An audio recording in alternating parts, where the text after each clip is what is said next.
Hey guys, welcome to another episode of Smash JT. And excuse the aesthetics and the Philip DeFranco-esque look. I'm actually on a trip to Vegas right now for a friend's wedding, and some news broke regarding the Atari VCS, and I had to bring this to you as soon as possible. So without further ado, let's talk a little bit more about the Atari VCS and the ongoing soap opera. Many of you may be familiar with how RGT85 and many other YouTubers like myself were called out previously by Atari VCS on social media when someone questioned the integrity of the actual Atari VCS and if it was a legitimate platform that they were creating. Atari VCS said, "Fake news, this was quickly debunked. That guy and others like him are in the views for money business, and not a single one of them has ever bothered to contact Atari or its PR team with a single question. Please don't give quote-unquote research credit to people like that. There are many reputable media outlets that actually deliver verified facts."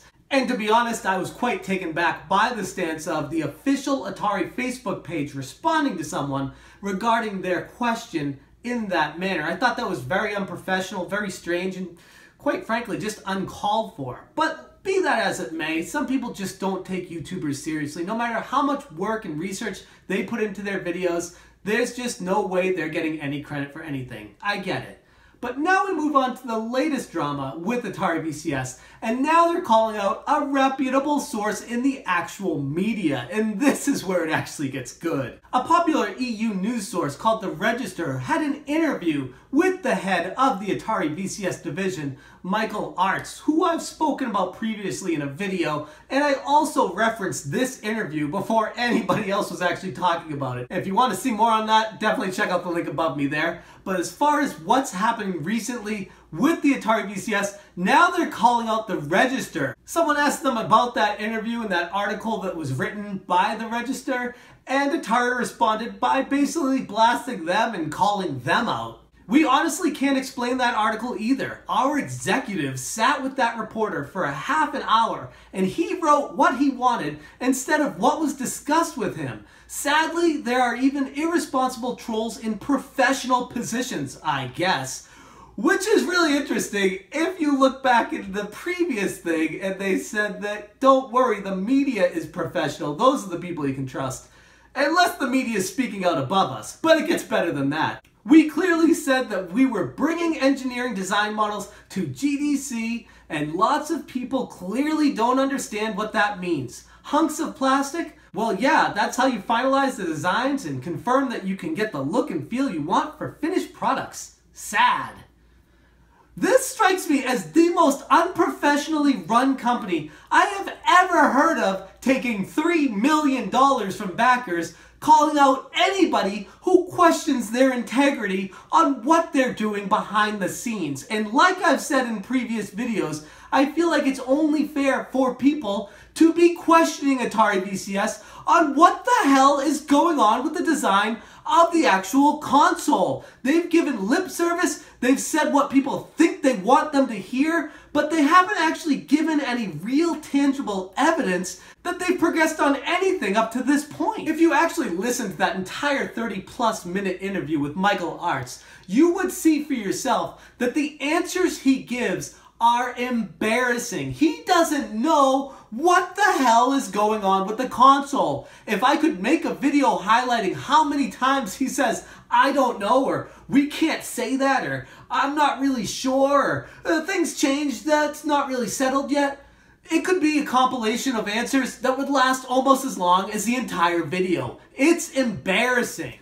And while doing other research trying to find other media outlets that would give this a positive spin, I found Forbes, and that article said, "The new Atari console is called the Atari VCS." And I still don't get it. He states it's a retro callback that's so retro the new logo feels like it was designed in the early 80s. What the Atari VCS will actually do remains a bit more unclear. Passages from the latest press release only leave me more puzzled.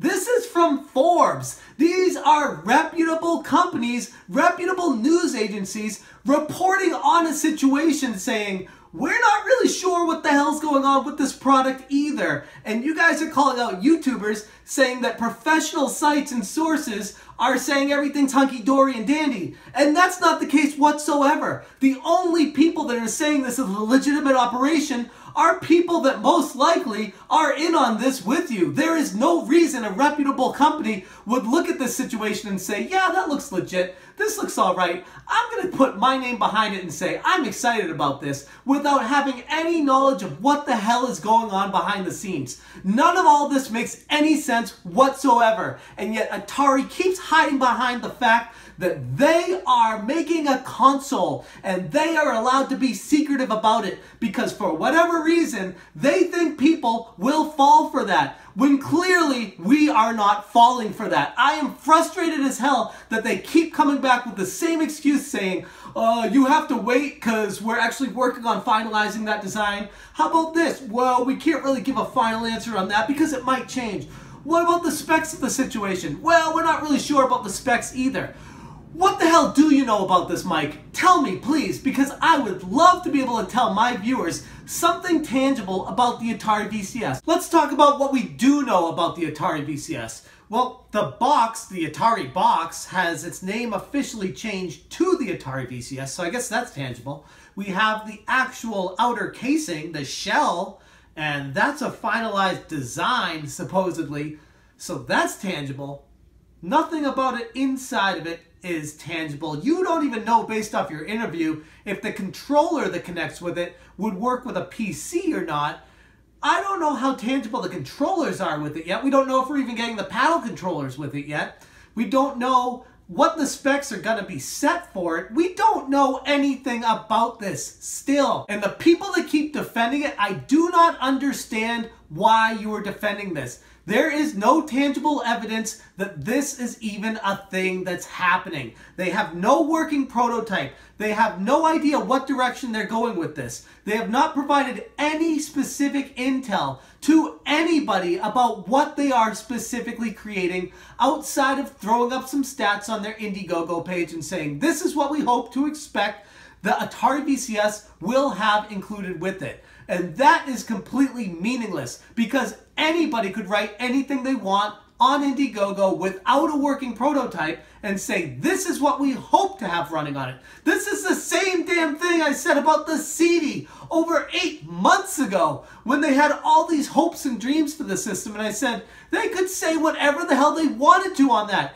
It doesn't mean it's coming to fruition. And sure enough, it didn't. Indiegogo is a disaster and everybody should steer clear 100% of that site. If you're interested in the product, then wait for it to be on store shelves. Don't back Indiegogo. If Atari wanted to create the VCS, Atari should front the money and make the VCS. Make something people want to buy and sell it to them. Outside of that, it's clearly just marketing and that's all it is. And it's turning into a PR nightmare. People still don't know what they're going to be getting except for the lip service you've given them and some specs you wrote on a piece of paper that are subject to change based off the interview you gave with the Register. So I don't even know what to think anymore. All I know is every time more information comes out about this, it's bad news for the Atari VCS. It would do you guys well to come out and speak on a platform publicly and actually tell people where you're at in the design process